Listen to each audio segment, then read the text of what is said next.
Um, so I think we'll kick off. So doors now closed. So thanks for everyone coming today to hear about PanelForge, the new software we've got to show. My name's Tom Box. I'm co-founder of Blue Zoo Animation. Don't know what that noise is. So I'm co-founder of Blue Zoo, but also co-founder of PanelForge software. This is James Leaning, who is the another co-founder and also developer of PanelForge. And this is Catherine Sorgeld, who is a Blue Zoo storyboard artist, who's our main person doing PanelForge in Blue Zoo. Do you know what's happening with the sound there? We've got another channel coming through, I think. They're going to talk over you. You just got to talk loud. Is anyone sound person to know what's going on with the sound there? Got someone heckling me. Alright, I have to crack on now. I'll talk louder. Okay, so we'll start off by showing a little teaser video that we made.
So that's just a little kind of teaser video to give a bit of an introduction to PanelForge without going into too much detail. He's talking again. Yeah. So where PanelForge started from in Blue Zoo. That's really distracting. Is this still working? Oh. Is there a technician about? Yeah, is there a technician we can... That's not...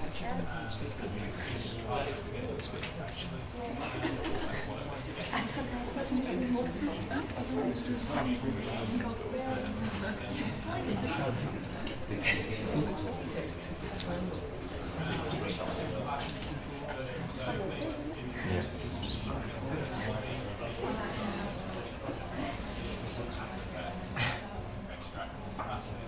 We can hear about After Effects while I talk about this. So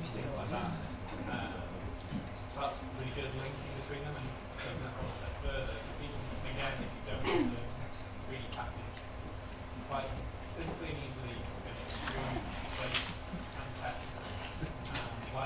I'll crack on in the meantime. Essentially, so in Blue Zoo, we've been going 16 years, and we've always tried to find a good tool for storyboarding that our artists enjoy to use and that has fitted in well with our pipeline, but we never quite found the tool that was ideal in our minds. So we knew James via kind of Bournemouth University connection, because we started the studio at Bournemouth and James went to Bournemouth. And at the time, James was developing a game engine and kind of got talking, and a lot of the tools that he built could be kind of like reassembled into a storyboarding tool.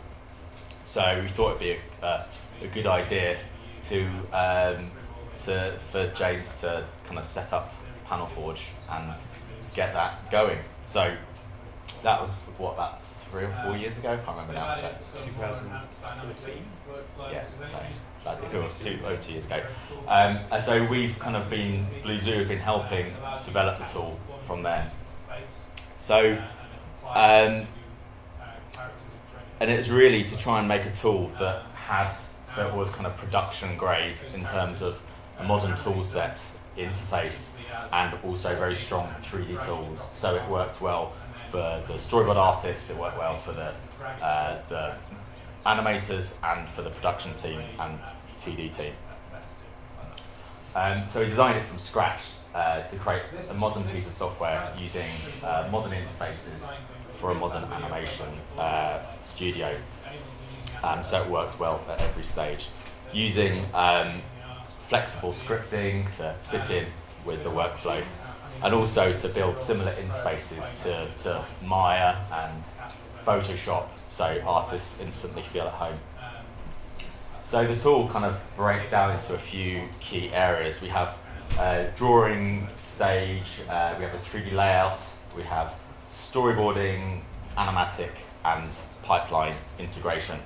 So I'll just talk about each one of those a little bit, and then we'll hand over to Catherine, who's going to do a demo to show you its use. And this is the first time we've ever showed it to anyone publicly. So hopefully it will go well. It's going well so far. So the drawing tool, is, as I said, uses familiar Photoshop style tools where it works really nicely with Wacom, so you can have nice kind of the tools that artists enjoy, such as like pressure sensitivity, nice brushes, all in a beautiful kind of anti-aliased interface. And we can talk about a few more in-depth technical bits about that later, but it's basically designed so artists really enjoy using it, so they can do what they're good at and enjoy using it really. So we have a 3D layout stage.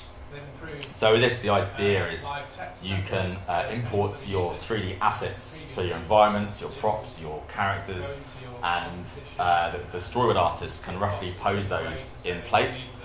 And by doing that, it means that's kind of integrating storyboarding and layout stage.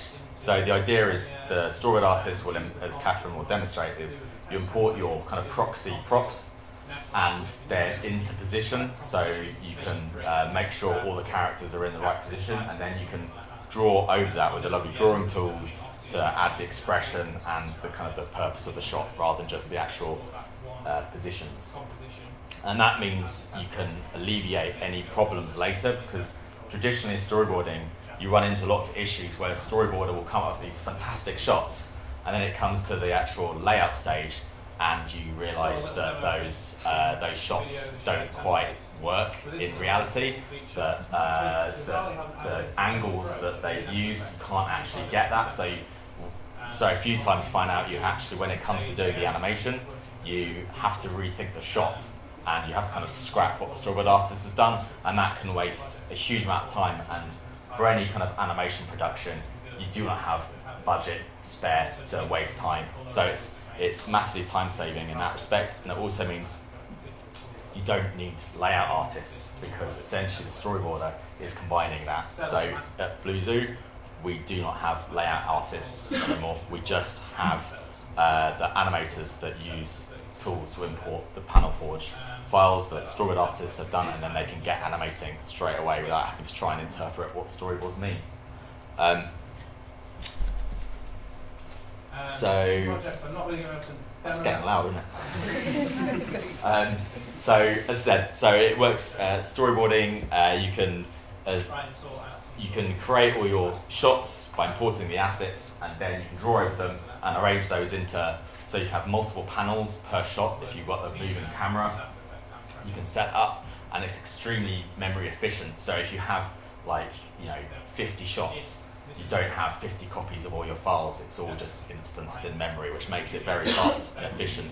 So it's designed from scratch to use big data sets, because from the big productions we do have a lot of data, so it's designed so it doesn't start to get slower and slower. And also with the storyboarding, you can add all of your notes, your dialogue, your timings. You can color code shots if you want to. So at Blue Zoo, we have different color coded borders. So if one shot is FX heavy, then we'll color it. So going down further on down the pipeline, people will know that that shot needs FX elements added to it. So everything is done with kind of like the workflow going down the pipeline, making it easier. Every element's designed to make the production easier with the whole production in mind, rather than just isolating storyboarding on its own. And all of that information then gets overlaid on the artwork the storyboard artist does. So it really helps building animatic, because you don't have to then kind of go in and add all your VO on in edit. So it's designed to try and automate as much as possible. And then with those timings you can add in, you can automatically then build your animatic and then export that in a file that you can then import into your editing software, and then the editor can then do what they're good at, which is adjusting all the timing with all the right information overlaid, and then you can import that information back into PanelForge to sync up everything. And it also works, it's designed to work beautifully with the pipeline. So the whole point of this is to build a tool that integrates well into your pipeline, so you don't have to work how PanelForge thinks you should work. It's designed to try and be as flexible as possible. So all the tools, kind of import-export tools, are all open source, so any studio can tinker with them to make sure they fit their workflow. So essentially, it's designed for twofold. One, for artists to do what they do well, because we find that if an artist doesn't, every artist in our studio, no matter what software they use, they have to enjoy the software they're using. Otherwise, you're not getting the best out of them if you're kind of reluctantly getting them to use software which doesn't get the most out of them. So from our point of view, it was vital that artists fed into designing PanelForge at every single step. And the same with pipeline. It was essential that it integrated well and automated as much as possible. For one of our shows, Digby Dragon, that was 6,000 shots, and we calculated if you save 5 minutes per shot, that's 3 months of one person's time saved, which is on a production a big cost saving. And we saved much more than 5 minutes per shot, so that is a lot of cost saved, and means you can spend that money elsewhere to make the production even better. And as I said, it's been built with continuous feedback from every single stage, from before a single line of code existed, to make sure it was built very purposefully. So nothing was implemented because it would be nice to do. It was all implemented so it benefited every artist and producer and director at every stage, to make sure that the tool fitted the purpose 100%. So now I think we're going to hand over to Catherine, who's going to demonstrate. I think Catherine's been using it for about 2 years or something, so she's been using it day in, day out and living it, so she's the best person to demo it. So I'll flawlessly re-plug these cables in, hand everything over, then hopefully you can see it in action. Do you need sound? Just a microphone. Microphone. My voice is hoarse up yesterday. So click that on.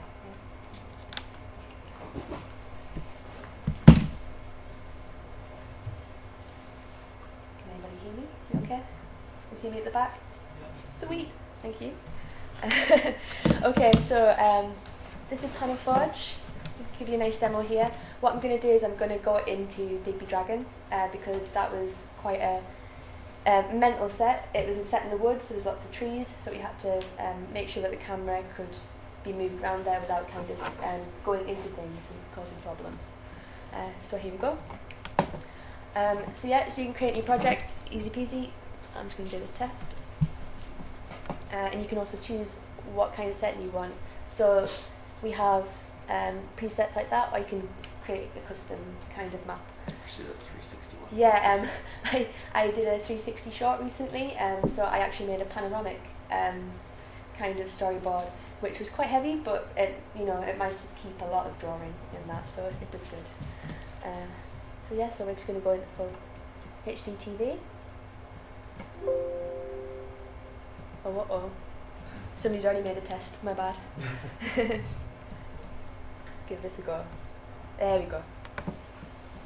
Okay, so when you come in, it goes straight to the 2D canvas side. As you can see here, we've got some preset colours up here. We've got some brushes. So these two here are sketching brushes. These two here are clean up, and these two here are for filling things from behind. But I'll go into that later on. What we kind of want to do if we're setting up for a show, if we've got thumbnails, whatnot, we go into the 3D side and we start blocking it out. So this is the canvas. This is the stage view, not the canvas, and that's the centre point there.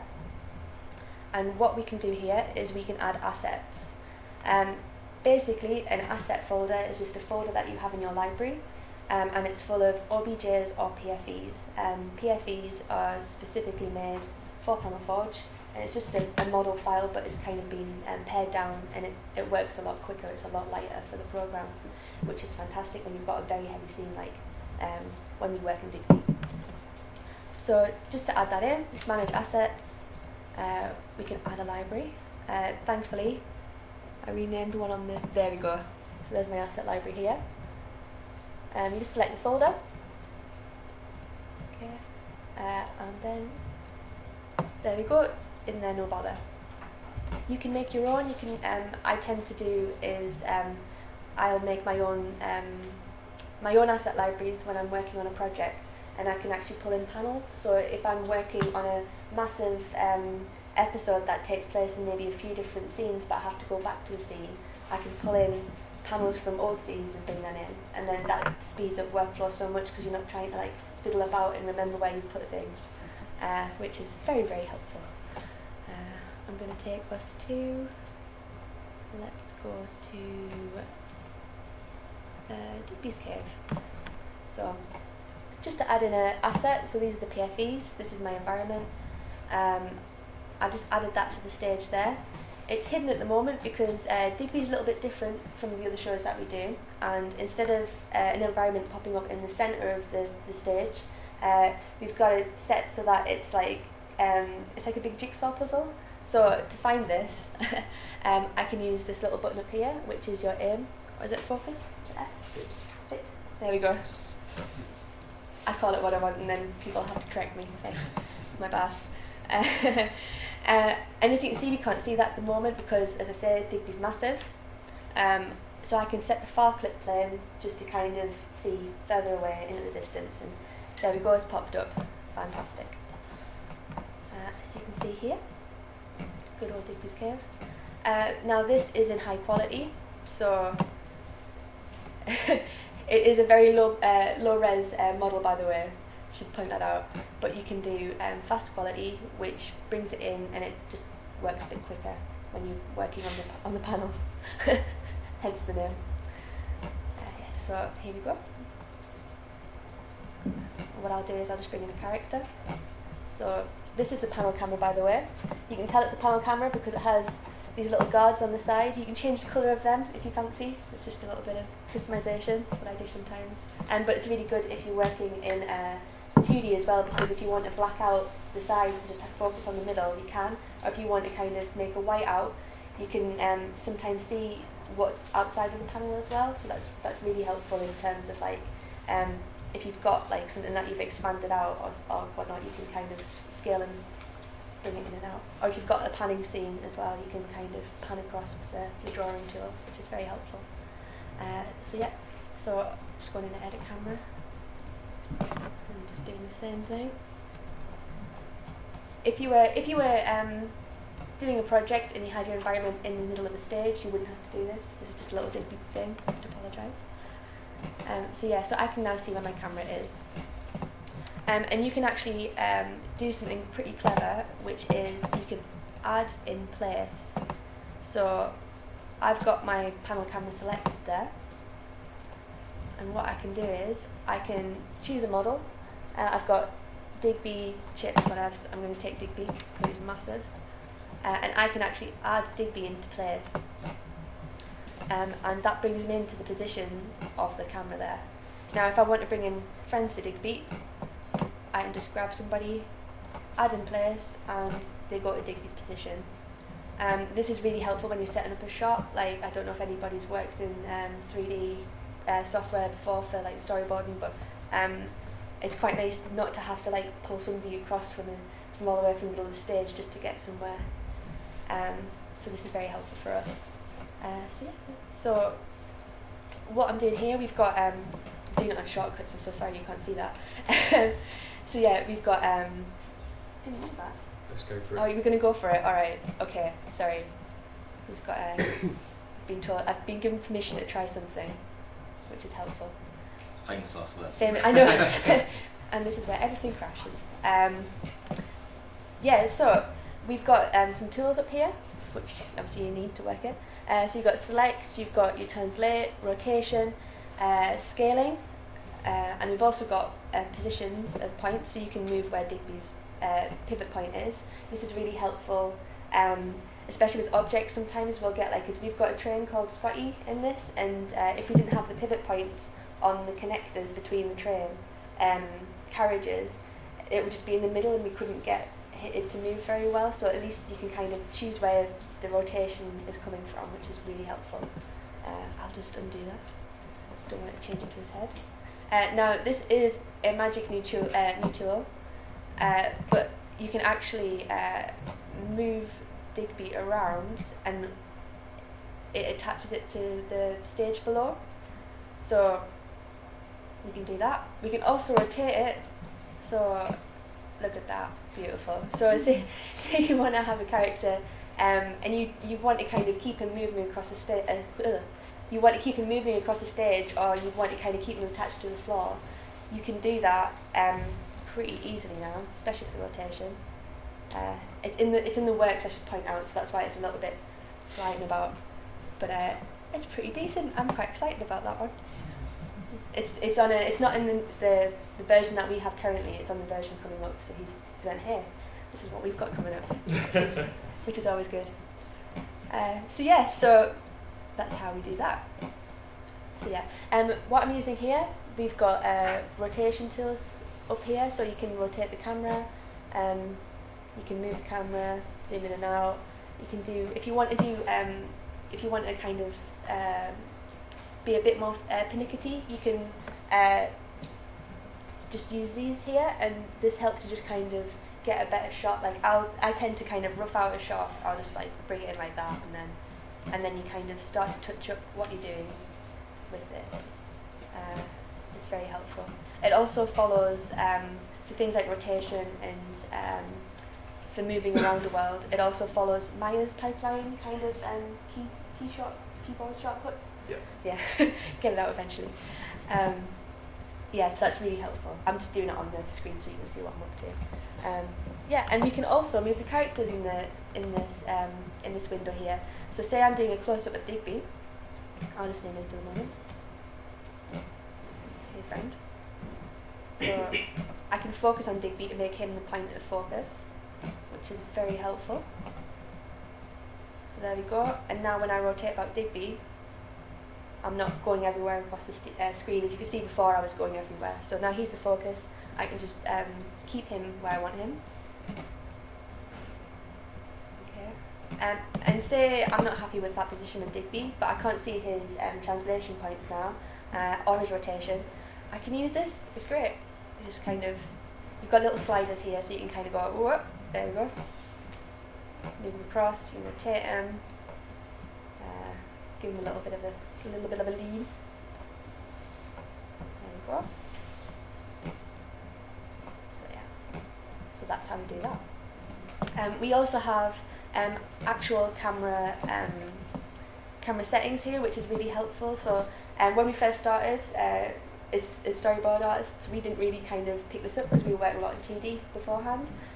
But things like focal length, which we can actually sort out here, so that when it goes to Maya and to past the storyboarding stage, the animators actually have the correct camera focal lengths, which I think helps massively from what I'm aware. So yeah, I can take this up to 50. Obviously you need to kind of zoom out, but as you can see it changes how the depth of the camera field, which is incredibly helpful. We also have a really cool little tool that is, not a little tool, we've got the near clip plane in there as well, also really good for the storyboard artists. Say if you've got a person that's quite close to a wall and you're inside of the set and you want to shoot a camera facing that character, but they're facing away, so they're doing something on a desk or something, you can actually shoot through walls with the near clip plane. And what that does, this might look a little bit terrifying if it goes through Digby's face, but she says, whoop, yeah, there we go, far too far. So yeah, you can actually kind of hide the 3D objects a little bit in front. So I had an episode recently where I did that. It was like a character was like doing something on a desktop, but because the set was set up so that there was a wall there, instead of causing problems later on for the animators and for the modelers, we could actually just kind of change the clip plane so that they had that there ready. So that was pretty decent. Am I forgetting anything? Tracking. Yeah. Like I said, I can talk for a while on this. I'm so sorry, guys. You can also do camera moves, which is very helpful. Can I talk about them? Oh yeah. Oh, okay. So I've got to check these things. I don't want to tell you guys and then not be able to back it up. So what we can do is we can do camera moves. So we can do things like panning, which is pretty easy. Just obviously moving characters across, etc., etc. You can do tracking shots as well. So we have things like groups. And we can also like select a panel camera, and we can select an asset as well. So say if I wanted to do Digby here, doing a tracking shot, what I can do is duplicate panels. Oh, okay, sorry, I should have mentioned this as well. I was just going hammer and tongs. So yeah, you can create new panels down here, which is really helpful. So you've got panels, shots and scenes. And you can duplicate panels, shots and scenes, so you don't have to bring everything in over and over again if you don't want to. So by duplicating those panels, I've just created multiple panels with good old Digby there. Now I'm in edit camera, so as you can see the panel camera's there. I can grab that and I can grab Digby at the same time, and I can change the move settings to world space. So the two different settings, so object setting, object space kind of moves objects. If you grab a load of them kind of like in their space, so say I've got 3 characters, if they're all pointing different directions and I go, oh, I just need to move these a little bit over here, they kind of all go, what, like that, and you're like, oh, okay, that's not good. Changing it to world space means you can just grab 3 characters and just translate them all in their positions across, which is very helpful. So yeah, so grabbing these two and changing that to world space, I can then move the camera, move good old Digby there, and hopefully, she says, when you go through, oh, it's all set up differently. There you go. Yeah, you can see it's a tracking shot there. Not a very good tracking shot, but it's a tracking shot. So yeah, you have things like groups. So if you have characters, you can kind of put them into a group, or if you've got like a big scene, like a heavy scene, you can put objects into groups. And that means that if you need to tweak something or you need to shift like an amount of props, you can just do that very quickly and very easily, which is quite helpful for us. It saves a lot of time having to do that instead of selecting one object individually and doing it over and over again. Oh god, okay, sorry. I could talk for ages on this, on a bit. Yeah, so this here is your stage view. You can get rid of it if you don't want it. Tends to be good. You can actually change the opacity of that. So when you're drawing, you can kind of help kind of make it clearer what's happening. Sometimes having the opacity right up on the objects on the stage sometimes is quite hard for the animators to see what's happening. So just pulling that down really helps them. And if I do a bit of drawing on Digby here, as you can see, this is our colour picker. You've got colours up here, you've got your brushes up here. We have things where they're not in there at the moment, I don't think. Or they are, but maybe not to the point where we're using them. But we started looking at like textured brushes and making custom. Yeah, I don't need to know that. Stop that. Do stuff like that. Yeah, so we can actually change things over here as well. So if you want to kind of, like I had a scene recently where we needed to do some smoke, so I was like, right, well, I need green. I don't want to have to keep going and choosing the same kind of green, so I can pull that across, and that's there for like ever until I change it, basically. I'll just quickly sketch out, just show you different brushes here. And you can change, by the way, you can change all the brush settings here. I fought for this really hard. It's a line tool, so you can make a line and also you can shift it. I think, there we go. So you can get nice straight lines because, yeah, we want that. So yeah, so as you can see here, this is a sketch tool, or sketch brush, should I say. Whoop. So I've got to apologise for the very rough drawing. I'm not used to having an audience. Yeah. We found a lot of the time as well, or not a lot of time, when we first started out, it's great having the characters there, like in like a position. Sometimes it's very easy just to draw them kind of like stood up. So it's always good if you work with a storyboard artist and you work with this program, just mention it's there to kind of give you a guideline, but you can move out of that pose. To give you a sense of scale. Yeah, scale and position. I mean, otherwise, like, I mean, you might have found this, like, sometimes when you're doing, like, drawing blind, you might have, like, characters that you go, oh, they can be in a shot together, and then one character's down here and one character's up there, and like, maybe not. I'll have to, like, you have to pull out the camera, or you kind of have to find a way of somehow getting them on the same level. So this kind of gets rid of that for you. So that's sketch tool. That is sketch tool again, because I didn't change. This is just a clean up brush, so that's quite a, it's just a bit more of a solid kind of a vectory line. It's quite nice when you're doing like quick action and just doing quick drawings just to do that. And then this is the fill tool, so if you are colouring your storyboards, you can just kind of very quickly do that, which is very helpful. So we've got a selection of panels down there. Say if we were at the point where we were taking this out and want to export it, we can change the names quite quickly up here on the set panel names. So say I wanted to change this episode, all I need to do is shift click what I want. So I grab the first panel, grab the last panel, go in there and say, alright, well, this is episode 100, and it goes, do you want to do this? It's like, yes please, let's get this on. And yeah, keep going. Sometimes if you've got like shot 10, shot 20, shot 30, you might have to duplicate, and you might have to like add panels in as such, because I mean, we tend to find that you go between things quite quickly, and you might like something there and you want to do it in between, or add an extra pause in. So as you can see, they came in as 1, 2, 3, and 4. If you just wanted to rename them, all you'd have to do is go to Sequence, Incremental,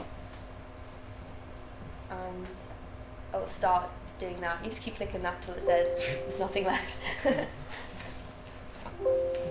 we go, sorted. And you can also change like scene name, shot name, we can also bring in action and dialogue up here.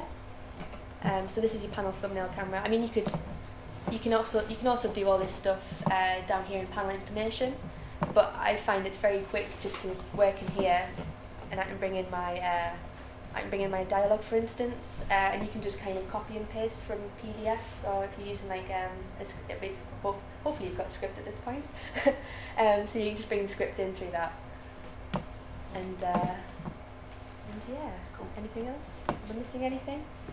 Yeah, and when you're done with that, you can just export it. You can export it as JPEGs, PNGs, And also there's an XML export, and the XML export is what the animators can then take into Maya and use that way. And yeah, thanks. Cheers. So yeah, so you can replace it. Yeah, if you want. Maybe like that. Thank you. Cool. Cheers, Kat. So that kind of is giving you a rough overview of actually how you construct the storyboards, and then you can see on that page you can export to XML or a QuickTime. I'll just switch back. Sorry. So from there, once Kat's done all the beautiful storyboarding, it comes back to pipeline tools. So we've kind of done it so it's, as I said, it's very much integrated into the pipeline. And at the moment, PanelForge is quite agnostic in terms of what tools it uses. We've designed it to work with Maya, but it can work with anything because it's basically XML import and export. So if all the information's there to essentially work with any software, because the way it works is with Maya into PanelForge, as we said, it takes in OBJs or 3ds files, or we also have a Maya plugin to export PFE files, which are a bit more efficiently packed data. So the idea is that you only actually import the models. There's no animation done. There's no rig files imported. It's just to get the kind of position and scale. So you can import those models into PanelForge. Then once Storyboard Artist has done all their positioning and drawing, you can then, as I said, export a Final Cut XML file, which imports into all like Premiere or Final Cut, so the editor can then rejig all the timings and do what they do. And then you can also import those timings back into PanelForge, so if you need to make alterations to dialogue or whatever, so it can sync back and forth.